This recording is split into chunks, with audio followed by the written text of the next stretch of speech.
Oiê, tudo bem? E aí, gente, sejam bem-vindos mais uma vez à nossa aulinha aqui, ó. Agora nós vamos para a aula 6 do módulo 2, entrando na parte de deslocamento de equilíbrio, que é uma das partes mais fundamentais do Enem. Todo ano vai aparecer deslocamento de equilíbrio, tá? Essa questão ela pode entrar muito na biologia, viu? Quando vai falar, por exemplo, de cáries, né? Quando você ingere lá uma grande quantidade de refrigerantes, né? Com ricos em açúcares, ricos em ácidos, o seu meio bucal ele acaba perdendo o equilíbrio por um certo tempo e com isso tem um desgaste muito grande da sua matriz dentária. Né? Então, desequilíbrios químicos relacionados aos oceanos, aos corais, né? A presença exagerada de CO2 em um determinado meio. Então, nós vamos falar sobre inúmeras situações onde é possível gerar um desequilíbrio químico, certo? O princípio de Le Chatelier é o princípio de deslocamento. E aí, qual que é a lógica? A lógica é assim, ó. Já existe um equilíbrio, vamos partir do pressuposto que já exista um equilíbrio, certo? Esse equilíbrio ele tende a permanecer em equilíbrio para o infinito. Só que agora o nosso objeto de estudo é, eu vou perturbar esse equilíbrio, tudo bem? E ao perturbar esse equilíbrio, ele vai me dar uma resposta, tá? O princípio de Le Chatelier fala que uma reação em equilíbrio, um processo em equilíbrio, ele tende a dar uma resposta a esse fator externo no sentido de minimizar os efeitos, entendeu? É como se ele tivesse vida própria mesmo, como se fosse um mecanismo com vida própria respondendo a uma ação do meio sobre ele. E aí o objetivo é alcançar um novo equilíbrio. Vamos lá? Presta atenção. Não é o equilíbrio antigo, hein? A perspectiva aqui é, eu tinha um equilíbrio antigo, ele foi perturbado e respondeu a isso e acabou alcançando um equilíbrio novo. Sintonizou a lógica? E aí, olha aqui, ó, equilíbrio antigo, beleza? Você tem uma relação de constância. Dá uma olhadinha para esse gráfico aqui para você ver um negócio. Ó, aqui, ó, você tem um momento de equilíbrio. E aí, aqui, ó, nessa nova região, teve um aumento abrupto de alguém aqui, e aí você tem um desequilíbrio. Aqui é o momento da perturbação. E olha só o que aconteceu aqui, nova relação de constância, ou seja, um novo equilíbrio químico foi alcançado. Entendeu? Então o equilíbrio antigo, ó, nós vamos analisar melhor esse gráfico ainda, ó, mas aqui eu tenho um equilíbrio antigo, certo? Aí essa região é uma região de perturbação, e aqui ó, eu tenho um equilíbrio novo. Acho que agora já deu para você ter essa sintonia, né? Equilíbrio antigo, perturbação, equilíbrio novo, tá? Os três fatores capazes de perturbar, né, que podem perturbar um equilíbrio químico são concentração, pressão e temperatura. Catalisador não desloca equilíbrio químico. Logo nós vamos explicar melhor isso. Tudo bem? Um outro detalhe muito importante. São três fatores que promovem deslocamento. Certo? Uma velocidade momentaneamente vai ficar maior que a outra. V1 vai ficar maior que V2 ou vice-versa. Agora, desses três fatores, gente, o único que muda o valor do Kc, o valor da constante de equilíbrio, é a temperatura, tá? A temperatura é um fator de perturbação e também ela é capaz de mudar a constante. Ela muda a constante de equilíbrio, tá? A mudança de temperatura muda a constante de equilíbrio. Agora, a pressão e a concentração não. Elas geram perturbações, é alcançado um equilíbrio novo com outros números, porém a relação que a gente chama de constante de equilíbrio permanece a mesma. Então, dos três fatores que deslocam o equilíbrio, somente a temperatura é capaz de alterar o valor numérico da constante. Tudo bem? Primeiro fator em análise é concentração. Concentração dos participantes envolvidos no processo. Né? Muitas vezes, se for um gás ali, pode até gerar a questão de pressão também, né? Mas vamos pensar exclusivamente em concentração. Beleza, então se eu tenho uma reação dessa, né, que eu já estou trabalhando ela em outras aulas, porque ela é simples, e essa reação V1 é igual a V2. Então, no primeiro momento, V1 é igual a V2. E aí alcançou lá pelas tantas um equilíbrio, certo? Ok. Agora eu quero propor situações de desequilíbrio. Vou fazer 4 propostas.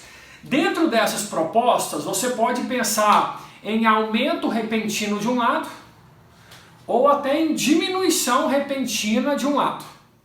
Então vamos pensar a lógica de minimizar os efeitos do agente externo.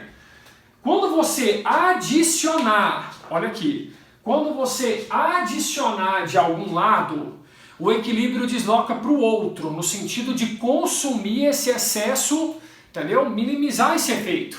Então, ao adicionar para um lado, desloca-se para o outro lado. Então, ó, adicionei do lado esquerdo, vai deslocar para onde? Para a direita, no sentido de V1. Adicionei do lado direito, vai deslocar para a esquerda, no sentido de V2. Então, adicionou de um lado, desloca para o outro. Agora, e se eu tirar de um lado? Você entende que a proposta agora é tentar repor, é tentar minimizar na lógica de repor. Então, a reposição é para deslocar para o mesmo lado. Então, quando você tira de um lado, a reação desloca para aquele lado, para a reposição. Ok? Então, eu tirei do lado esquerdo, a reação desloca para a esquerda, para o sentido de V2. Para o sentido inverso, não é? Tirei lá na direita, tirei lá no produto, a reação desloca para repor, ou seja, desloca para a direita, desloca no sentido de V1. Coloca de um lado, desloca para o outro, tira de um lado, desloca para o mesmo para repor. Então aqui é uma possível perturbação proposta num gráfico. Então aqui você tem o instante T0, o começo de toda a análise, antes até do equilíbrio antigo. Aí você tem reagente sendo consumido, produto sendo formado e a primeira relação de constância. Então aqui atingiu um equilíbrio, tudo bem? Equilíbrio antigo. Agora, eu quero que você tenha a leitura nesse gráfico dessa vertical aqui, ó. Essa vertical é a perturbação, foi aquele instante que você acabou de colocar N2O4, né? Então esse gráfico aqui, ó, nesse momento, seria essa lógica aqui, ó. Seria essa lógica aqui, ó. Adicionei de forma abrupta, de forma rápida ali, ó, N2O4.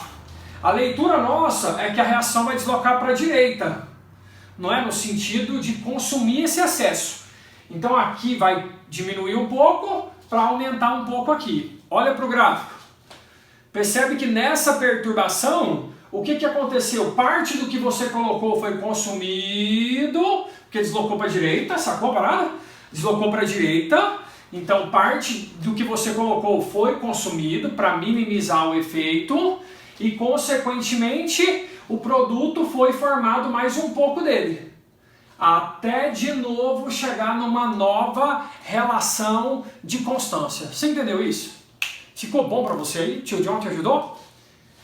Qualquer dúvida, lembre-se, hein? Telegram é uma boa ideia, os comentários aqui embaixo também, eu estou pronto aí para te responder, tá?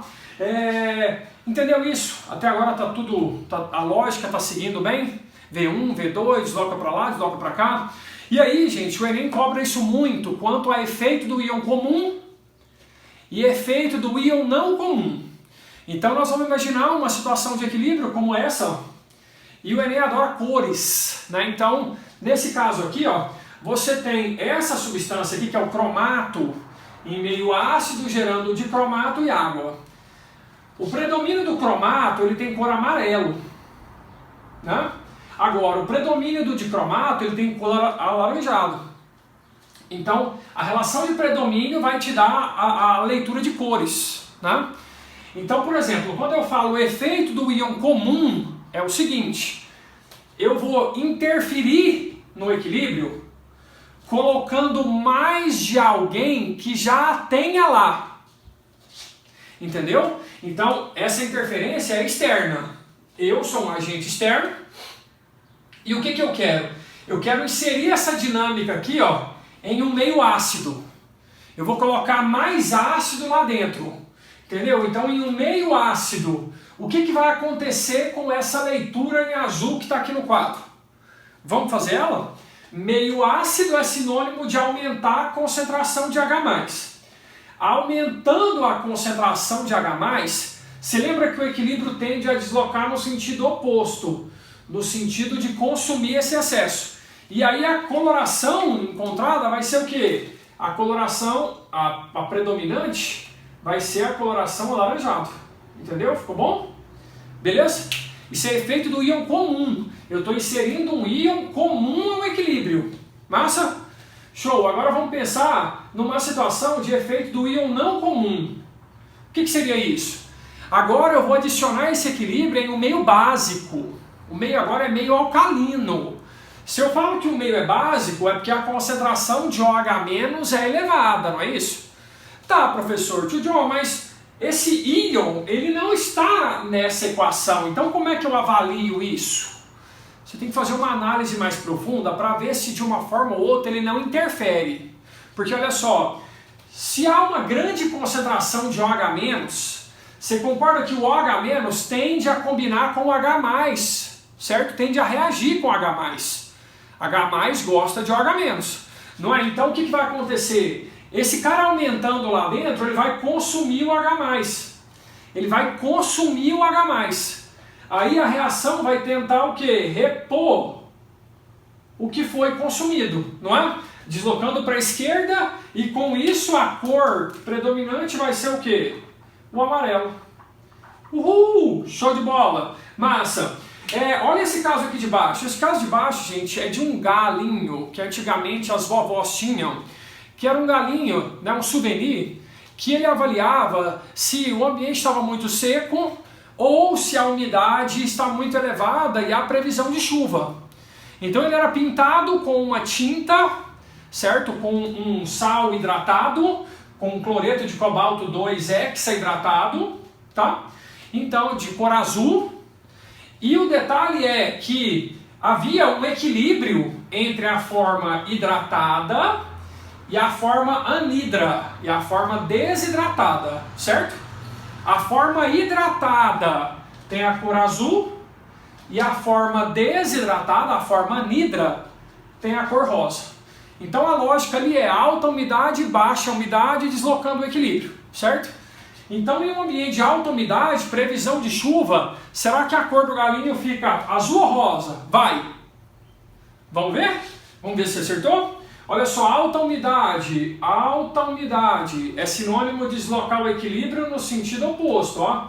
Para a esquerda vai ficar o quê? Azul, azul. Então se tiver na iminência de chuva, né, umidade alta, o galinho fica azul. Agora, baixa umidade, né, agora a leitura é as avessas, ó. Baixa umidade é sinônimo de carência de água, né? Então, carência de água, o equilíbrio desloca no sentido de repor isso, que no caso deslocaria para a direita. E aí esse galinho ficaria que cor? Rosa. É lógico que você não tem que ficar decorando cores, mas você tem que entender o que um agente externo pode interferir no equilíbrio e nesses casos fazendo essa leitura de cores. Lá no indicador fenolftaleína é a mesma coisa, gente. Lá numa forma, a substância ela é incolor, tá? E na outra forma, ela é rósea. Então, meio sendo ácido ou básico, gera deslocamento. E aí vai ter um predomínio de uma cor sobre a outra. Entendeu? Gostou dessa, gente? Esse é o tema que cai muito no Enem. Então, espero que você valorize ele demais e conte comigo. Valeu, tchau!